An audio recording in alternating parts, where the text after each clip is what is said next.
Assalamualaikum warahmatullahi wabarakatuh.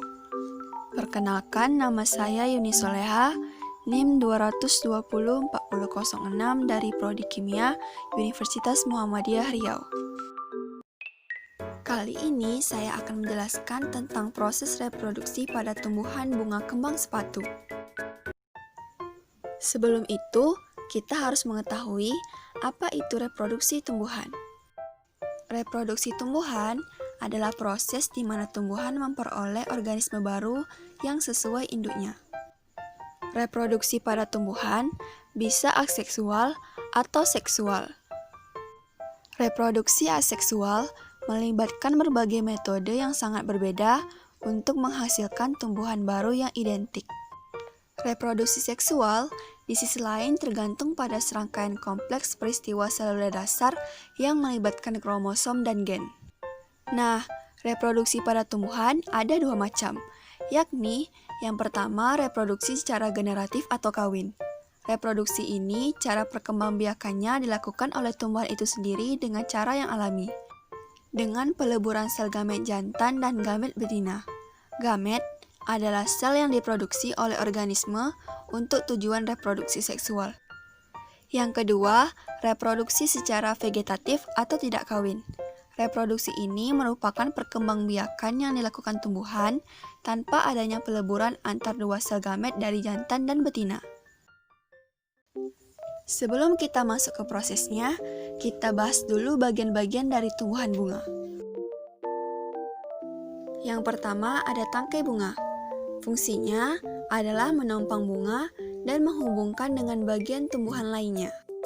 Yang kedua ada dasar bunga, berfungsi sebagai tempat melekatnya mahkota bunga. Yang ketiga ada kelopak bunga yang berfungsi melindungi mahkota bunga ketika masih kuncup. Selanjutnya putik yang merupakan alat kelamin betina. Lalu tangkai putik,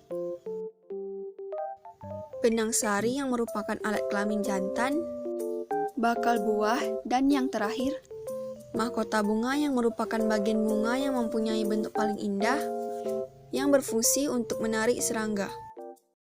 Oke, kita mulai saja ke penjelasan tentang proses reproduksi pada tumbuhan bunga kembang sepatu. Reproduksi pada tumbuhan bisa terjadi apabila serbuk sari menempel pada putik. Proses ini disebut juga dengan penyerbukan. Proses penyerbukan bisa terjadi oleh bantuan angin, hewan lain, air maupun manusia.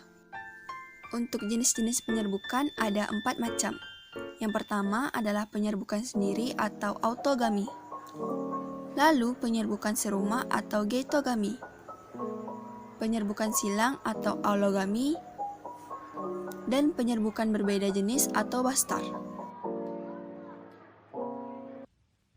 Nah, setelah terjadi penyerbukan, maka serbuk benang sari yang mengenai putik akan menyerap ke dalam, hingga akhirnya serbuk sari akan bertemu dengan bakal buah. Selanjutnya, bakal buah akan berubah menjadi biji. Setelah itu, mahkota dan benang sari akan rontok, sehingga terbentuklah buahnya.